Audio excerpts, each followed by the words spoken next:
You really should give up the profession entirely as a matter of principle. For 3 decades, Richard Boone kept quiet about the role that destroyed him. It made him a star, but behind the scenes, he was drowning. Now, the dark truth emerges. The alcoholism that nearly killed him, the dream project NBC sabotaged, and why he fled to Hawaii to escape it all. This is the untold story of how television's greatest gunslinger lost everything while fighting for his art. Richard Boone was born on June 18, 1917, in Los Angeles, California. His father, Kirk Etna Boone, was a successful corporate lawyer. His mother, Cecile Lillian Beckerman, was a singer with Russian Jewish roots. The Boone family was wealthy, but their home was shaped by more than just privilege. Boone's father came from a long line of Americans, tracing back to Squire Boone, the younger brother of legendary frontiersman Daniel Boone. His mother's background brought a different cultural influence, creating a household where history and art blended. As a child, Boone was caught between 2 worlds. His father's side represented discipline and tradition, while his mother's love for music and creativity gave him an early appreciation for the arts. Growing up in Los Angeles meant being surrounded by a city on the rise, full of opportunity. But at this stage, Boone had no plans to become an actor. He focused on school, excelling in both academics and sports. When he was 11, his family moved to Glendale, where he attended Hoover High School. He became a strong football player, playing as an offensive guard under coach Vic Cameron. The sport required toughness and strategy, traits Boone carried with him for the rest of his life. But football wasn't the only thing that interested him. He had a deep appreciation for literature and storytelling, though he didn't yet know how important that would become. Boone also had a mischievous side. He was known for playing pranks, including one during his college years when he and some friends staged an elaborate joke with a dummy on a road near Stanford University. His humor was sharp, but he also had a restless energy that kept pushing him toward new experiences. After high school, he enrolled at Stanford University, one of the most prestigious colleges in the country. But something didn't feel right. College life wasn't enough for him. He wanted something more, something real. In 1937, he dropped out and began exploring different jobs. He worked as an oil rigger, doing hard physical labor that toughened him. He tried his hand at painting and writing. He even took up boxing, stepping into the ring to test his endurance and strength. Then came World War II. In 1941, Boone joined the U.S. Navy. He served as an aviation ordnance man and a tail gunner on TBM Avenger torpedo bombers. His job was dangerous, requiring him to fire at enemy aircraft from the back of the plane while flying through combat zones. He spent 4 years in the Pacific Theater, stationed on 3 different ships. The war tested him, shaping his perspective on life in ways few could understand. The war was behind him, but the future was unclear. Like many veterans, he had to start over. The GI Bill gave him that chance. It covered education for returning soldiers, opening doors that once seemed out of reach. Boone chose acting. He enrolled at the Actors Studio in New York City, a place known for training some of the best actors in the country. He studied under Sanford Meisner, a coach who believed acting wasn't about memorizing lines. It was about reacting, feeling, and making every moment real. Boone embraced that idea. He worked hard and developed a methodical style that made him stand out. He didn't just focus on acting. He also trained in movement with Martha Graham, one of the most respected choreographers of the time. Every lesson added something new, shaping the performer he would become. Without the GI Bill, none of this would have been possible. It didn't just pay for his training. It gave him a path forward, turning a veteran into an artist. By 1947, he was ready for the stage. His Broadway debut came in Medea, a revival of a Greek tragedy. The production was a major event, directed by John Gielgud and starring Judith Anderson, one of the greatest stage actresses of the time. The play opened at the National Theatre before moving to the Royal Theatre. It ran for 214 performances, a long and successful run. Boone played a soldier. It wasn't a leading role, but it put him in the middle of a powerful production. Anderson's performance was intense. She even won a Tony Award for it. Sharing the stage with actors of that caliber was an incredible learning experience. For Boone, it was proof that his hard work was paying off. His next big step came in 1948 with Macbeth. This role proved he could handle Shakespeare, one of the biggest challenges for any actor.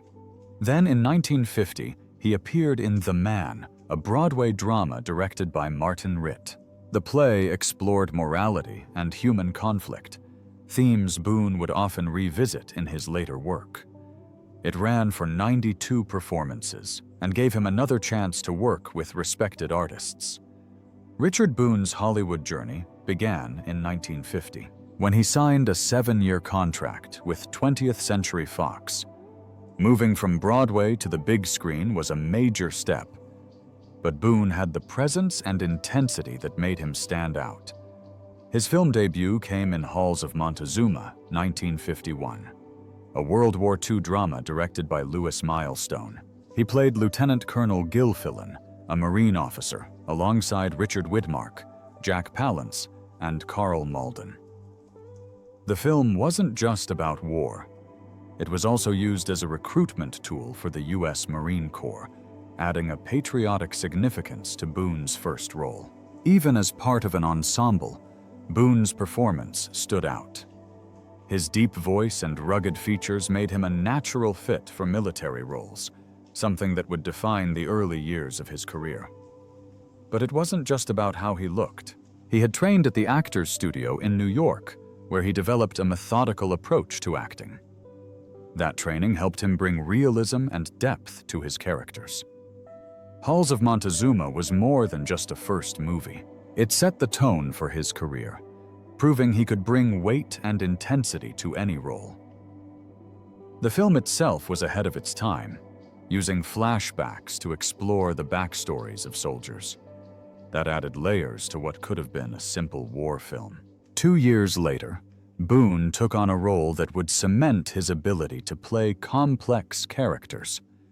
In The Robe, 1953, he played Pontius Pilate in a story about the Roman tribune Marcellus Gallio, played by Richard Burton. The film was the first ever released in CinemaScope, changing the way movies were seen on the big screen. Boone's time as Pilate was brief, but he made an impact. He didn't play him as a heartless villain. Instead, he showed a man weighed down by his choices. He understood what he'd done, but he chose to ignore his own guilt. One of his most memorable moments in the film was a small but powerful gesture. After symbolically washing his hands to absolve himself of responsibility for Jesus' fate, Pilate later asks for water again. It was an unconscious moment, a sign that the guilt had not left him. Boone's delivery of lines like, "Did I, so I did," added to Pilate's detached but burdened nature. The film earned over $17 million and proved that biblical epics had a place in Hollywood. For Boone, it was another step in shaping his career. He was not just another character actor. He was someone who could make even a brief role unforgettable. That same year, Boone took on a completely different role in Vicky, 1953, a dark and unsettling film noir. He played Lieutenant Ed Cornell, a detective investigating the murder of a rising model named Vicky Lynn. But Cornell was not a typical detective. He was obsessed. Boone's performance made him both terrifying and fascinating. He wasn't just solving a case. He had a personal fixation on Vicky that made the story feel more like a psychological thriller than a murder mystery. As the film unfolds, Cornell's obsession becomes clear. He interrogates suspects with relentless force. He appears at their homes, uninvited, making them uneasy. But the most chilling moment comes when his apartment is revealed. It is filled with photographs of Vicky, arranged like a shrine. This wasn't just about justice. Cornell's mind was unraveling. Boone's performance made sure the audience felt that descent into obsession. Vicky became more than just a crime film. It was a study of a man losing control. Boone built his career on roles like these. He never played simple heroes or villains. He played men who carried burdens, made difficult choices, and often struggled with their own morality. His deep voice and brooding presence made him stand out. But it was his ability to bring complexity to every character that made him unforgettable. Richard Boone's time on Medic wasn't just another acting job. It was a turning point in his career and a bold step for television. The show aired from 1954 to 1956 on NBC, running for 2 seasons. Boone played Dr. Conrad Steiner, a dedicated physician dealing with real medical cases. But he wasn't just the lead actor. He also served as the show's narrator, introducing each episode with a serious and thoughtful tone. This wasn't the kind of medical drama that sugarcoated reality. It was raw, unflinching, and far ahead of its time. What made Medic stand out was its commitment to realism. Instead of filming on simple sets, the crew shot scenes at Los Angeles County Hospital. Real doctors were involved behind the scenes to ensure medical accuracy. The show tackled issues that were rarely discussed on television, including mental illness, autism, infertility, and even the terrifying effects of atomic bomb attacks. One episode, Flash of Darkness, showed doctors treating victims of an atomic explosion, a subject that reflected the deep fears of the Cold War era. Boone's performance as Dr. Steiner added to the show's credibility. He played the role with quiet strength, making the audience believe in both his medical skill and his compassion. The very first episode, White is the Color, told the heartbreaking story of a pregnant woman diagnosed with terminal leukemia. It was a risky choice for television at the time, but it proved that Medic was not afraid to show the harsh realities of life and death. Even though Medic earned critical acclaim, it struggled to compete with the massively popular I Love Lucy, which aired in the same time slot. The show never reached a huge audience, but its influence on future medical dramas was undeniable. Decades later, shows like ER and Grey's Anatomy would follow the same path that Medic had paved, bringing realistic medical storytelling to a mainstream audience. Boone's work on the show helped prove that television could be serious, intelligent, and thought-provoking. But Boone had a complicated relationship with television. He took acting seriously and put everything into his roles, but the fast-paced production schedules frustrated him. He believed television often focused on getting episodes out quickly rather than taking the time to make them truly great. Network interference made things even worse. NBC once canceled an episode featuring a cesarean section birth because they feared it would be too controversial. Boone was passionate about bringing realism to the screen, but he was constantly running into television's limits. Still, he stayed committed to Medic. He worked closely with creator James Moser to maintain the show's high standards. Critics praised its intelligent scripts and bold storytelling, but Boone wanted more control over his work. After Medic, he moved on to Have Gun, Will Travel, a show that allowed him to have more creative influence. He not only starred in the series, but also directed multiple episodes, shaping the show in a way he never could with Medic. His role as Dr. Steiner had already proven that he could bring depth and complexity to a character. That same ability helped him turn Paladin, the cultured but deadly gunslinger in Have Gun, Will Travel, into one of the most memorable figures in television history. Paladin wasn't a typical Western hero. He was intelligent, strategic, and driven by a strong moral code. Boone brought all of these qualities to life, making the character both intriguing and unpredictable. Richard Boone changed the way people saw Western heroes on television. His role as Paladin in Have Gun, Will Travel was unlike anything that had come before. Paladin wasn't just a tough gunslinger. He was a man of culture who lived in luxury at San Francisco's Hotel Carlton. He dressed in tailored suits, quoted poetry, and enjoyed fine wine. But when a job called for it, he became a different man. He put on his black outfit, strapped on his holster, and rode out into the wilderness to take on criminals, corrupt officials, and anyone else who stood in the way of justice. Paladin worked as a hired gun, but money was never his true motivation. He charged wealthy clients $1,000 per job, yet he often took on cases for free when he believed in the cause. His calling card, a simple black card with a white knight chess piece, and the words "Have gun, will travel," symbolized his way of thinking. He was strategic, calculating, and always in control. He wasn't just another cowboy who solved problems with a gun. He used his mind first and resorted to violence only when necessary. This made the show stand out from other westerns of the time. Most cowboy heroes were men of action, quick to draw their guns and settle things with a fight. Paladin was different. He preferred words over bullets, reason over brute force. When he did fight, it was only after he had exhausted every other option. This approach gave the show a sense of intelligence and depth that many westerns lacked. The series became one of the most successful shows of its time. It ran for 6 years, airing 225 episodes, and stayed in the top 5 of the Nielsen ratings for most of its run. Unlike many TV shows, it was even adapted into a radio series after its success on television.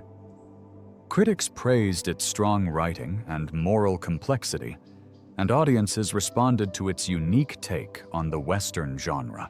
Paladin's name came from the legendary knights who served Charlemagne, and Boone leaned into that idea. He made sure Paladin wasn't just a skilled gunfighter, but a man guided by a personal code of honor. Over time, he shaped the character himself. He softened Paladin's obsession with money, added humor, and deepened his sense of justice. Paladin became more than just a Western hero. He became a symbol of intelligence, morality, and strength. Boone didn't just act in the series, he helped shape it behind the scenes. He directed 28 episodes, stepping in when the main director, Andrew McLaglen, couldn't handle the full workload. At first, it was just a necessity, but he soon developed a passion for directing. He focused on character development, making sure the emotional weight of the story was just as important as the action. His work behind the camera helped give the show its depth. He collaborated closely with writers, including Gene Roddenberry, who later created Star Trek. Together, they made sure Have Gun, Will Travel wasn't just another shoot-'em-up Western. It was a show that asked big questions about justice, morality, and power. But while audiences loved Paladin, Boone began to feel trapped. He was a trained Broadway and method actor, used to playing different roles, but now he was playing the same character over and over again. He once said that returning to the role each season felt like drawing water from a well that kept getting deeper. Another time, he compared it to watching a boxer who was still fighting, but had lost his edge. Boone respected the show, but he needed something new. Even though he was restless, he never let it affect his work. He gave every performance his best effort, and fans never saw his frustration. But when Have Gun, Will Travel ended in 1963, he was ready to move on. His next project, The Richard Boone Show, was an anthology series where he played a different role every week. It gave him the creative freedom he had been missing.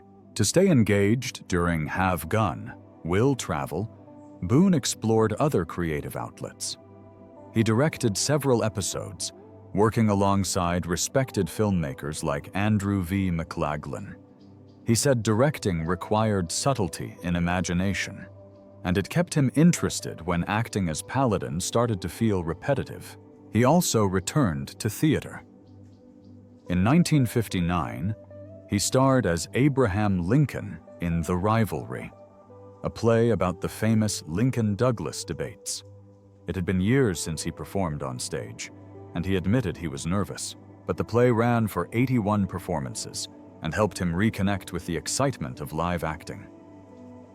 Richard Boone never hesitated to speak his mind. In a 1960 interview, he called most television a waste of time. He believed the industry cared more about profits than good storytelling. Every season, producers kept recycling old ideas instead of creating something fresh. Boone saw television as stuck in a cycle, repeating itself while quality slowly disappeared. He wasn't just complaining. He fought to make Have Gun Will Travel different from other westerns. He pushed for deeper characters and better scripts, refusing to let the show become just another formulaic production. But no matter how much effort he put in, he saw the same problem everywhere.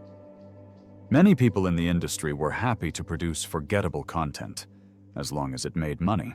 Boone saw trouble ahead. He warned that if television kept following this pattern, audiences would start losing interest. He pointed out that something similar had already happened to Hollywood in the late 1950s, when moviegoers began turning away from predictable films. He turned out to be right. By the 1970s, television faced growing competition from new forms of entertainment. His issues with Hollywood went even deeper.